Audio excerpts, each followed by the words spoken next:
Luego de que Gedeón, junto con sus 300 hombres, vencieran a los madianitas, regresaron a Israel como héroes, pues ellos habían logrado lo imposible. Tan solo 300 hombres habían vencido a este ejército con tantos soldados. Así que los israelitas lo que quisieron hacer fue nombrar a Gedeón como su rey, pero Gedeón rechazó esta idea y dijo: yo no voy a ser rey de Israel. Yo realmente no hice nada. Fue Dios quien nos dio la victoria. Él es nuestro rey y que Dios sea quien nos gobierne. Y así fue. Dios durante esa época fue el rey de Israel. Y hubo 40 años de paz en Israel. Pero cuando Gedeón murió, ¿adivina qué sucedió con el pueblo? Sí, se olvidaron de Dios y adoraron a otros dioses.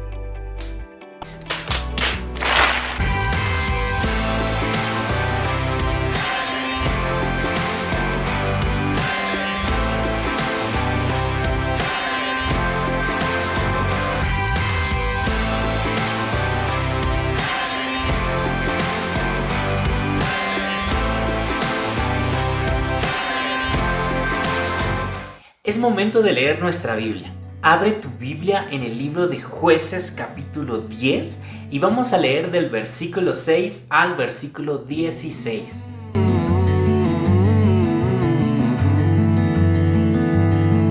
Jueces 10, del versículo 6 al versículo 16 dice así. Leámoslo todos juntos a la cuenta de 3. 1, 2, 3. Una vez más, los israelitas hicieron lo que ofende al Señor. Adoraron a los ídolos de Baal y a las imágenes de Astarte, a los dioses de Aram, Sidón y Moab, y a los de los amonitas y los filisteos. Y como los israelitas abandonaron al Señor y no les sirvieron más, Él se enfureció contra ellos. Los vendió a los filisteos y a los amonitas, los cuales desde entonces y durante 18 años destrozaron y agobiaron a todos los israelitas que vivían en Galaad, un territorio amorreo, al otro lado del Jordán. Los amonitas cruzaron el Jordán para luchar contra las tribus de Judá, Benjamín y Efraín, por lo que Israel se encontró en una situación de extrema angustia. Entonces los israelitas clamaron al Señor: hemos pecado contra ti al abandonar a nuestro Dios y adorar a los ídolos de Baal. El Señor respondió: cuando los egipcios, los amorreos, los amonitas, los filisteos, los sidonios, los amalecitas y los madianitas los oprimían y ustedes clamaron a mí para que los ayudara, ¿acaso no los libré de su dominio? Pero ustedes me han abandonado y han servido a otros dioses. Por lo tanto, no los volveré a salvar. Vayan y clamen a los dioses que han escogido, que ellos los libren en tiempo de angustia. Pero los israelitas le contestaron al Señor: hemos pecado. Haz con nosotros lo que mejor te parezca, pero te rogamos que nos salves en este día. Entonces se deshicieron de los dioses extranjeros que habían entre ellos y sirvieron al Señor. Y el Señor no pudo soportar más el sufrimiento de Israel.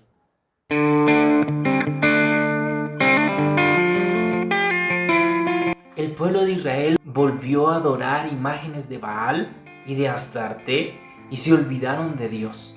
Entonces, esta vez Dios los entregó en manos de sus enemigos, los filisteos y los amonitas. Cuando los israelitas ya no soportaban el sufrimiento de estar en manos de sus enemigos, entonces volvieron a clamar a Dios.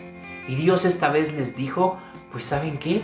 ¿Por qué no buscan ayuda de los dioses a los cuales adoran? ¿Por qué no le piden ayuda a Baal? ¿Por qué no le piden ayuda a Astarte? Tal vez ellos los pueden ayudar. Y el pueblo de Israel les dijo: no, Señor, por favor, perdónanos.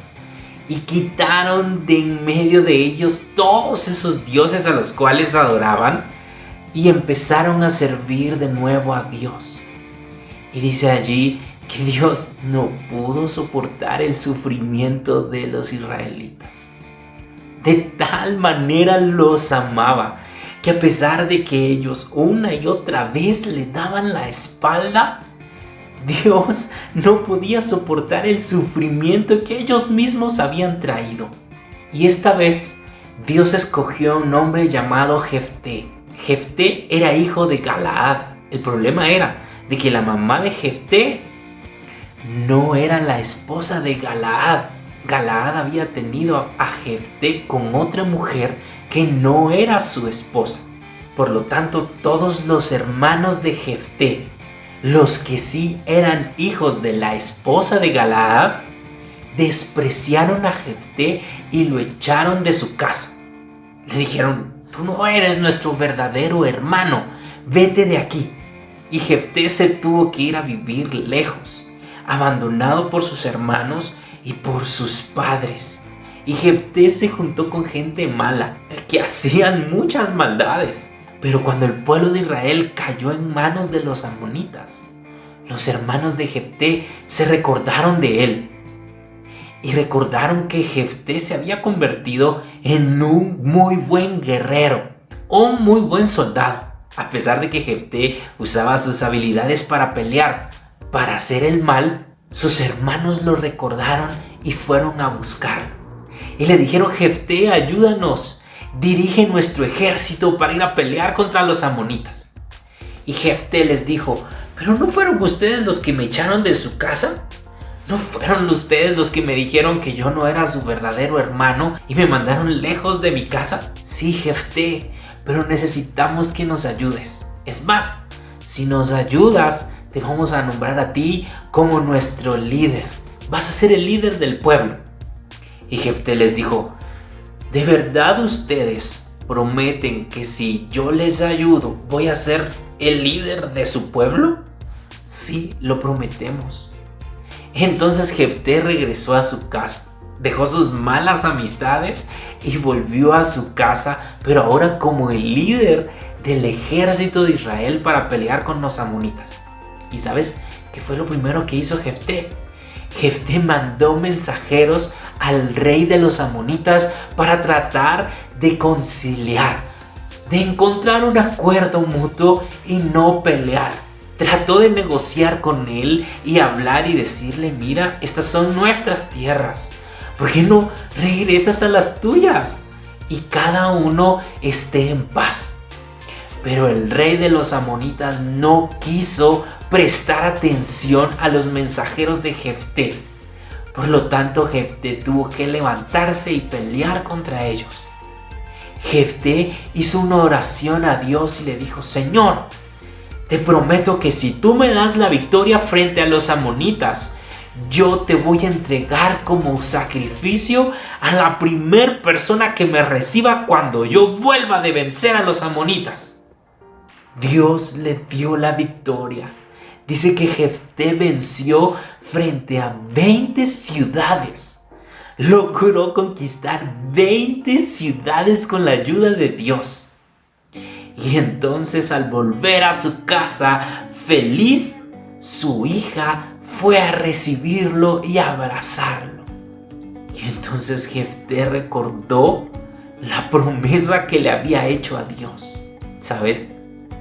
Jefté fue muy tonto, porque Dios jamás pidió un sacrificio de personas.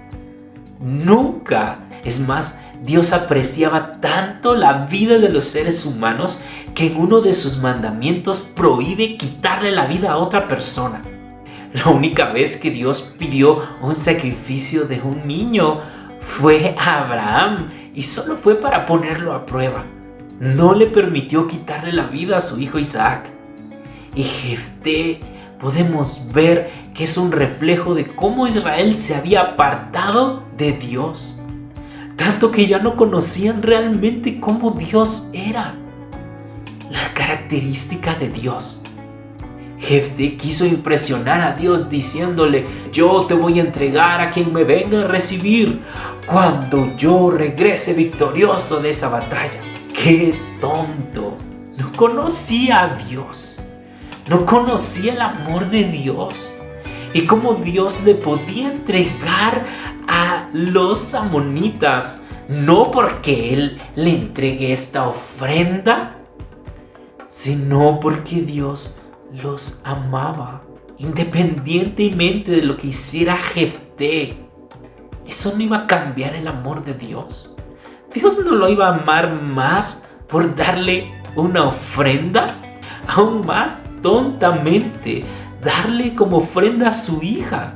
El libro de Primera de Corintios, en su capítulo 13 y versículos 4, 5 y 6, dice lo siguiente: el amor es paciente, es bondadoso, el amor no es envidioso, ni jactancioso, ni orgulloso, no se comporta con rudeza, no es egoísta, no se enoja fácilmente, no guarda rencor.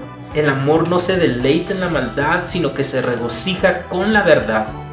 Todo lo disculpa, todo lo cree, todo lo espera, todo lo soporta. Podemos ver acá cómo se describe el amor de Dios. El amor de Dios todo lo espera, todo lo sufre, todo lo soporta. A pesar de que el pueblo de Israel una y otra vez se olvidaban de Él, Dios no los dejó de amar y le dolía verlos sufrir. Y si el pueblo de Israel, con toda su necedad y con toda su idolatría, no logró que Dios los dejara de amar, ¿qué podían hacer para que Dios los amara más? Nada. Dios los amaba porque decidió amarlos, porque se comprometió con Él mismo a que ellos iban a ser su pueblo y Él iba a ser su Dios, sin importar las malas decisiones que ellos tomaban constantemente. Dios no los dejaba de amar, ni tampoco con más ofrendas que el pueblo de Israel le daba a Dios, los iba a amar más, porque el amor de Dios es perfecto. Ya los amaba perfectamente. Fue algo que Jefté no entendió y fue algo que al pueblo de Israel le costó mucho entender. Pero nosotros, con el ejemplo del pueblo de Israel, podemos ver cuánto Dios nos ama. ¿Qué podemos hacer para que Dios nos deje de amar? ¿Qué podemos hacer para que Dios nos ame más? Nada. El amor de Dios ya es perfecto y nos ama de esta forma. ¿Cómo vamos a responder al amor de Dios?